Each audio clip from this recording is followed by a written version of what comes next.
Bonsoir Douala, bonsoir Christine. Vous nous parliez de ce vote en différé, nous vous le confirmons. Ce n'est que ce dimanche que certains Nigériens ont pu glisser le bulletin dans l'urne pour choisir le président de la République, le sénateur et le député. Deux raisons principales pour ce retard.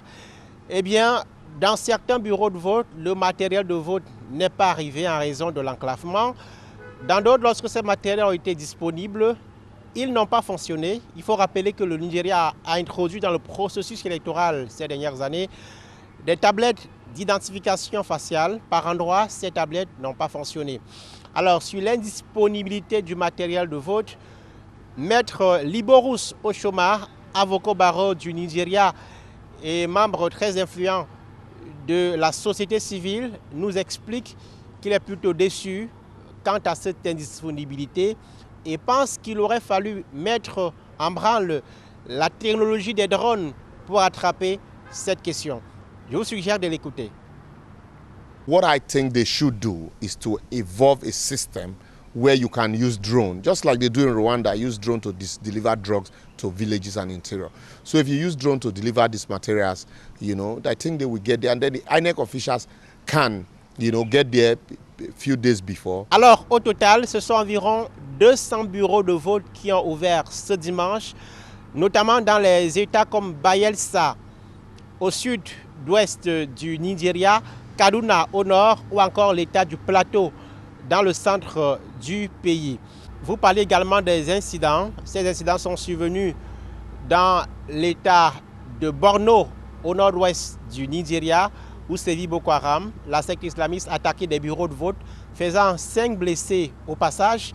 Mais également dans le centre du Nigeria, dans l'État du Plateau, on a enregistré une prise d'otage. Environ 5 membres de la commission électorale ont été pris en otage par des hommes armés.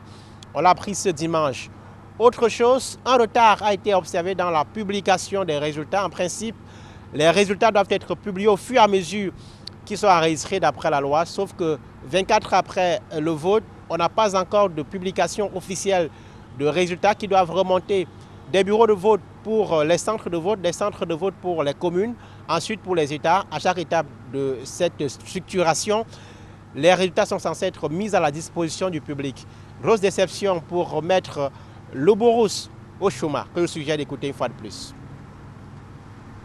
24 hours later, we are still waiting on INEC to even upload results from the polling unit electronically. And that for me is a negative, and also it put a big question mark in the entire process. Des grincements de dents se font déjà ressentir dans la classe politique de l'opposition. Atiku Abubakar, le leader de l'opposition, 6e candidature à la présidentielle, a appelé la commission électorale à publier les résultats au fur et à mesure, comme elle l'a promis. Réaction de la commission électorale, elle demande de ne se contenter, de ne se fier qu'aux résultats qui viennent de la commission électorale, puisque certains candidats s'annonçaient déjà vainqueurs sur les réseaux sociaux. Au final, tous ces incidents et dysfonctionnements auront un impact sur le délai de publication des résultats. Il faudra attendre un peu plus d'une semaine finalement, d'après de nombreux observateurs, pour voir le vainqueur de cette élection présidentielle et de ces élections sénatoriales et législatives au Nigeria.